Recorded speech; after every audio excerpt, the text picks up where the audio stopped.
Welcome to Toffee TV. It is the Everton News Daily. Carlo Ancelotti has held his press conference ahead of tomorrow's trip to the London Stadium at West Ham United.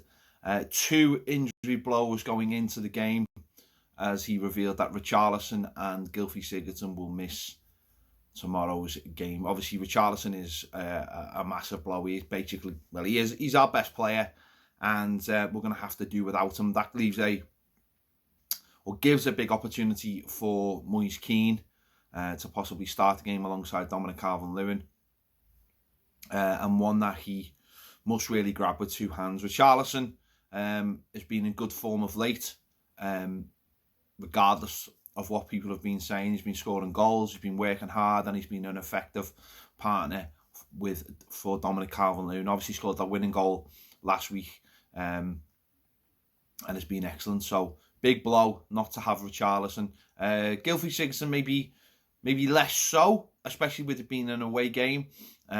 Possibility for someone like Fabian Delph to come into the midfield and be a little bit more defensive in there and allowing the wingers and the forwards to do their job, and the fullbacks. So obviously big blow for Richarlison to be out. Carlo Ancelotti did say that Yerry Mina would be available after there being some talk that he would miss out on the game. There has been talk in the last week that maybe we'll see Mina partnered up with Keane for this game, and possibly Holgate rested. We'll have to wait and see. Obviously, Everton have a game on Tuesday as well against Newcastle at Goodison. So obviously the manager has to look at the squad and decide what he feels is best on where the players stand fitness-wise and energy levels-wise. Again, having 2 games in 4 days again, or 3 days again,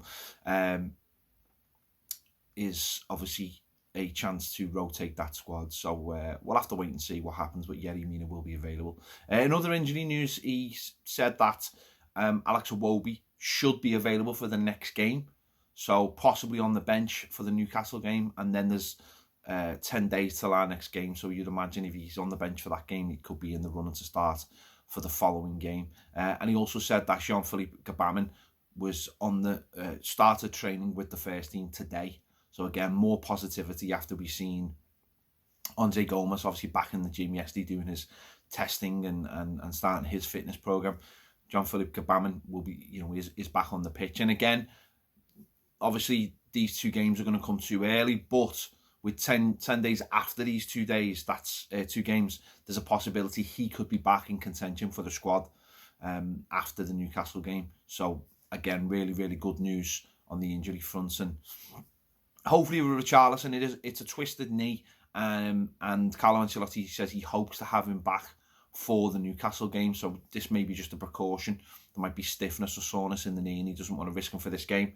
And obviously he's played a lot of football recently as well, so it might not be the worst thing in the world long term if he doesn't play in this game. But it is a blow, obviously, to lose him, but it does sound like we're starting to get some of those players back, and that's going to be big for Carlo Ancelotti as he starts to assess his squad.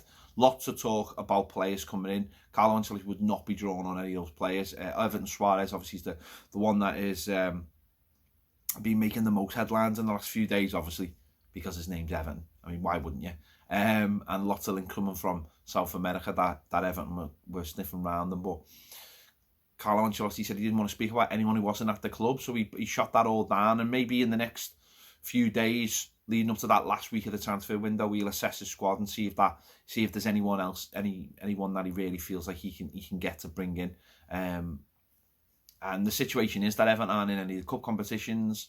Yes, we're still in contention for the European places, with there only being 5 points ahead, 6th place. So he has to look at all that. But if he feels he can get the squad back, then obviously he may stay away from the transfer window and look again in the summer.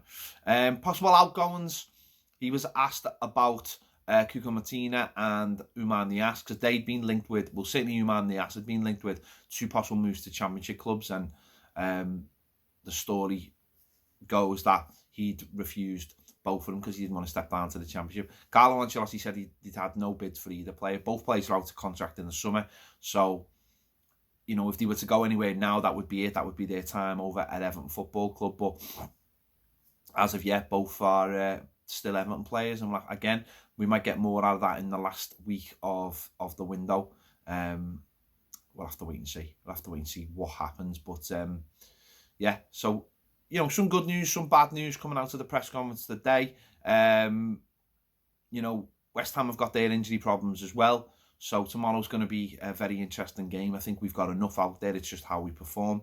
Carlo Ancelotti was talking about how important players like Bernard are, and, you know, the wingers in general, how they play between the lines, and that's what he wants for them, and how, you know, Bernard could be a very pivotal player going forward for Everton. So good news that we're getting some of the injuries back. Bad news that Richarlison's going to miss this game. But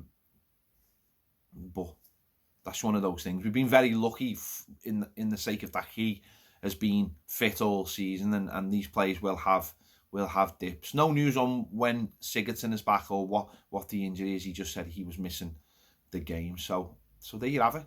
That is all the news from today's press conference ahead of tomorrow's game against West Ham. There's a few transfer stories knocking around, but nothing of any substance as of yet. Obviously, all the talk overnight was of the Premier League investigating the £30 million USM potential sponsorship of the new stadium, and apparently the Premier League are investigating that. But Alan Myers said on Twitter that it is just a normal procedure for the Premier League, and they investigate all these kind of things. So I think some people are making more of that than it actually is. But we'll wait and see, because, you know, it's Everton Football Club after all, isn't it?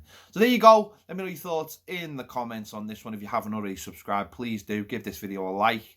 And if you want more great videos, join us over on Patreon. The link is in the description. Thanks for watching. See you later.